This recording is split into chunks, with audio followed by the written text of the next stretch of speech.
ಸಾಕ್ಷಿ ಕೊಡಿ, ನೀವು ಆರ್ಯಾಪುರದಲ್ಲಿ ಏನು ಆರೋಪ ಮಾಡಿದ್ದೀರ ಬರೀ ದೂರು ಕೊಟ್ಟಿದ್ದಾರೆ, ಅವತ್ತು ಹೋಗಿ ಸಾಕ್ಷಿ ಏನು ಕೊಟ್ಟಿಲ್ಲ. ಅದೇ ನೋಟಿಸ್ ಗಾಳಿಯಲ್ಲಿ ಗುಂಡು ಅಂತ ಹೇಳ್ತಾರಲ್ಲ, ಬೇಸ್ಲೆಸ್ ಅಲಿಗೇಷನ್ನ, ಅಲ್ಲ ಸಲ್ಲದ ಆಪಾದನೆಯನ್ನ ಎಲೆಕ್ಷನ್ ಕಮಿಷನ್ ಮೇಲೆ, ಇವ್ರಿಗೆ ರಾಜಕೀಯಕ್ಕೆ ಯಾವುದೂ ಕೊನೆ ಇಲ್ಲ. ಎಲ್ಲಿ ಬೇಕಾದ್ರೆ ಯಾರು ಬೇಕಾದ್ರ ಮೇಲೂ ಆಪಾದನೆಯನ್ನು ಮಾಡುವಂಥದ್ದು ಈ ಕೆಟ್ಟ ಚಾಳಿಯನ್ನು ಬೆಳೆಸ್ಕೊಂಡಿದ್ದಾರೆ. ನಿಜಕ್ಕೂ ದುರದೃಷ್ಟ. ಇವತ್ತು ಎಲೆಕ್ಷನ್ ಕಮಿಷನಲ್ಲಿ ಇವತ್ತು ಏನೇ ಸವಾಲು ಸಮಸ್ಯೆಗಳಿದ್ರು ಅದನ್ನು ಹೋಗಿ ಆ ಕಾಲಕ್ಕೂ ಹೋಗಿ ಮಾತಾಡ್ಬೋದು. ಎಲೆಕ್ಷನ್ ಕಮಿಷನಲ್ಲಿ ಯಾರಿಗೇನು ಹೊರತುಪಡಿಸಿರೋದಿಲ್ಲ.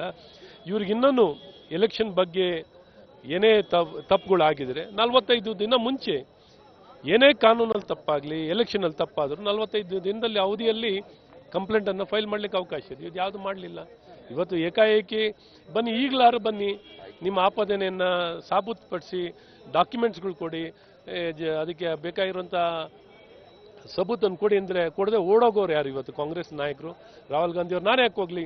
ಪಾರ್ಲಿಮೆಂಟ್ನಲ್ಲಿ ನಾನು ಪ್ರಮಾಣ ವಚನ, ಪಾರ್ಲಿಮೆಂಟ್ನಲ್ಲಿ ತಗೊಂಡಿರೋ ಪ್ರಮಾಣ ವಚನಕ್ಕೂ ಇಲ್ಲಿ ಮಾಡ್ತಿರೋಂಥ ಆಪಾದನೆ ಒಂದು ಸ್ಟ್ಯಾಚ್ಯೂಟರಿ ಬಾಡಿ ಮೇಲೆ ಜವಾಬ್ದಾರಿಯುತವಾಗಿ ಯಾವುದೇ ಹೇಳಿಕೆಯನ್ನು ಕೊಡಲಿಕ್ಕೆ ಅಥವಾ ಆಪಾದನೆಯನ್ನು ಮಾಡಿದ್ದನ್ನು ಸ್ಪಷ್ಟಪಡಿಸಲಿಕ್ಕೆ ಮುಂದಾಗದೆ ಓಡೋಗಿರೋರು ಯಾರು? ಸನ್ಮಾನ್ಯ ರಾಹುಲ್ ಗಾಂಧಿಯವರು ಹಿಟ್ ಅಂಡ್ ರನ್ ಕೇಸ್ ಅವರು.